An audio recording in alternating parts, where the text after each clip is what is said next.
Hvala naravno na pažnji, jer posjeta meni je veoma drago da dođem ovde danas i ja bih naravno pre svega počeo od akcije pokupljanja humanitarne pomoći za Donbas, za nove regione, subjekte Ruske federacije.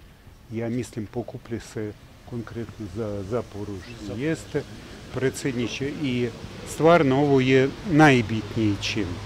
Sve ostalo ne teško, mislim, teško uporediti sa značajem ovog čina sa svakog gledišta, bilo kojeg. A pre svega nama je drago da ovo je dokaz, a nismo mi imali ni sumnje, dokaz da u srpskom narodu, a u ovom slučaju na vašem području, postoji potpuno razumijevanje težnje, stradanja ruskog naroda na Donbasu, koji više godina bio je izložen genocidu, pa i sada izložen još napadima i bombardovanju, pa naravno u Srbiji zbog naših duhovnih, dugih veza postoji i ljubav i razumijevanje i želja da se pruži pomoć. Otvaranje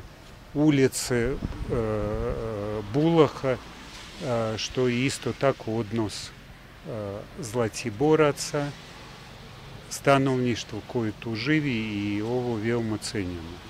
Imali smo sa predsjednikom veoma dobar na početku razgovor, odnosno i političkih stvari, pričali i o stavu i pomoći Ruskoj federaciji u regulisanju i rješavanju pitanja Kosova u Savjetu bezbednosti, a Savjet bezbednosti je jedinstvena institucija gdje je moguće ovo pitanje da rešiti ovo pitanje.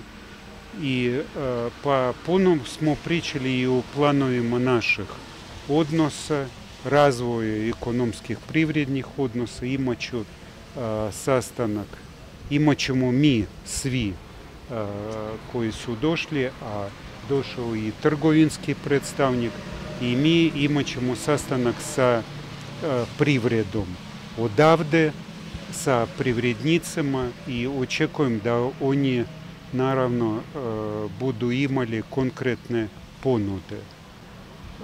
Nama ostaje više mogućnosti za razvoj odnosa, s obzirom da Srbija ne svrstava se u, da kažem ovako, u logor neprijateljskih država, ne pridružuje se sankcijama protiv Rusije, i naravno ostaje mogućnost za normalan razvoj ekonomskih odnosa i realizaciju naših planova u interesu i za dobrobit naših naroda i naših država. Hvala.